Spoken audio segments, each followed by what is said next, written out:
Answer the following questions. Number 1.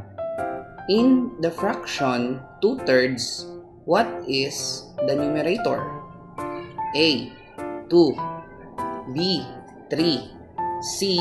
4.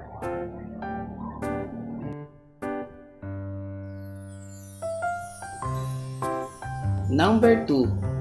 Where is the denominator in the number 4/7? A. 4, B. 7, C. 5.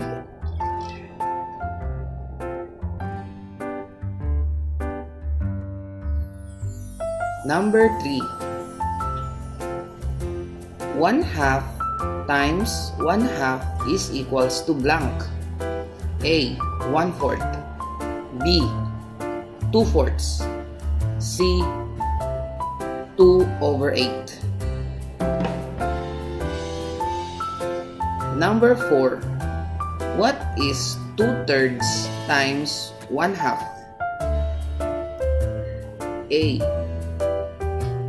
1/3, B. 5/6, C. 2/3.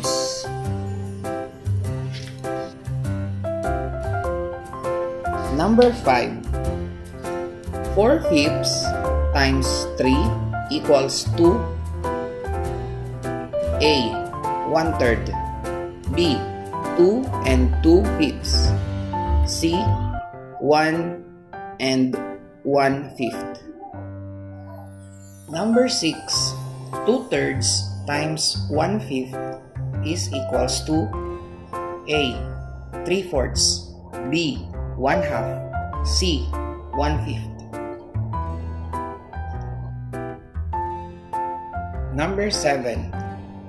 8 times 3/7 is equals to A. 3 and 3/7, B. 3 and 2/7, C. 3 and 4/7.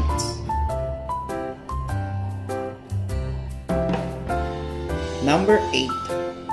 What is 5/6 times 2? A. 1 and 2/6, B. 1 and 2/5, C.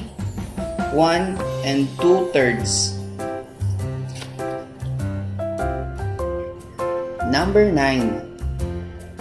157 times 127 is equals to A. 19,933, B.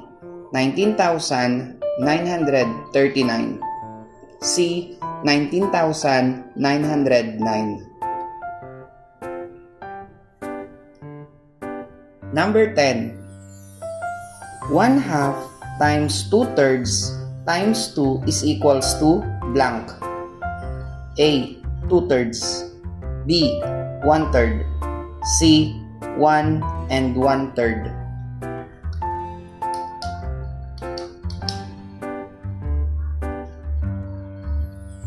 Be honest.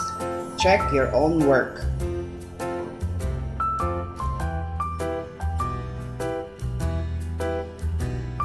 Number 1. Letter A. Number 2. Letter B. Number 3. Letter A. Number 4. Letter A. Number 5. Letter B. Number 6. Letter C. Number 7. Letter A. Number 8. Letter C. Number 9. Letter B. Number 10. Letter A. Ilan ang score mo na nakuha? I-comment sa ibaba. Maraming salamat sa pakikinig. Sana meron naman kayong natutunan sa ating aralin ngayon.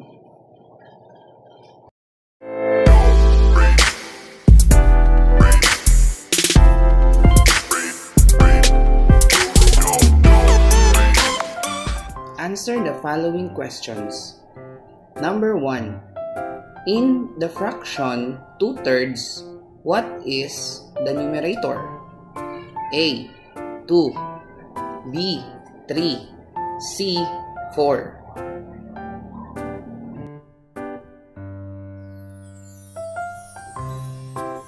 Number 2.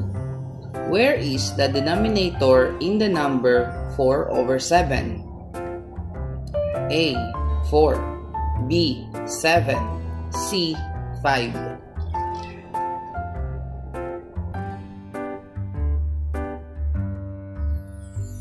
Number 3. 1/2 times 1/2 is equals to blank. A. 1/4. B. 2/4. C. 2 over 8. Number 4. What is 2/3 times 1/2? A. 1/3. B. 5 over 6. C. 2/3.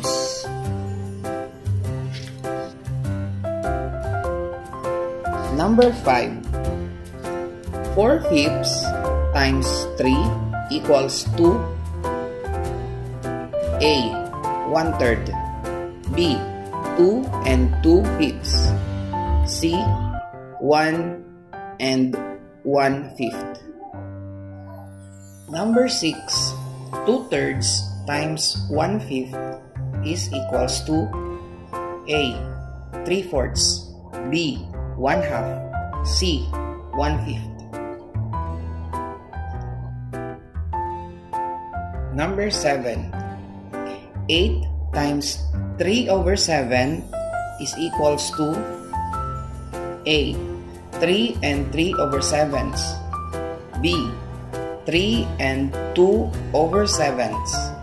C. 3 and 4 over 7s.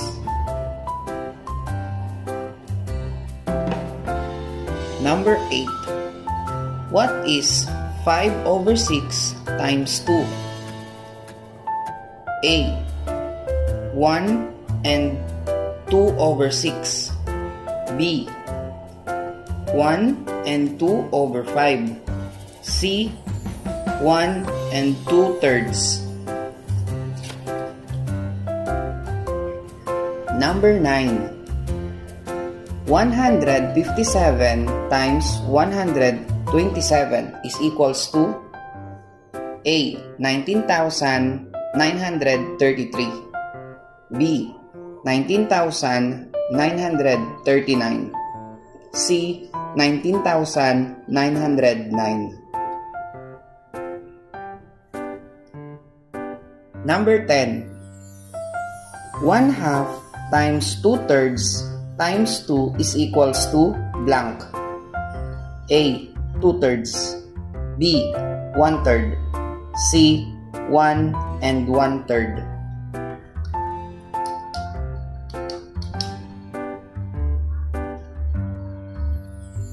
Be honest.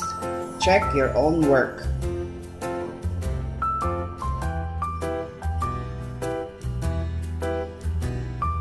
Number 1. Letter A. Number 2. Letter B. Number 3. Letter A. Number 4. Letter A. Number 5. Letter B. Number 6. Letter C. Number 7. Letter A. Number 8. Letter C. Number 9. Letter B. Number 10. Letter A. Ilan ang score mo na nakuha? I-comment sa ibaba. Maraming salamat sa pakikinig. Sana meron naman kayong natutunan sa ating aralin ngayon.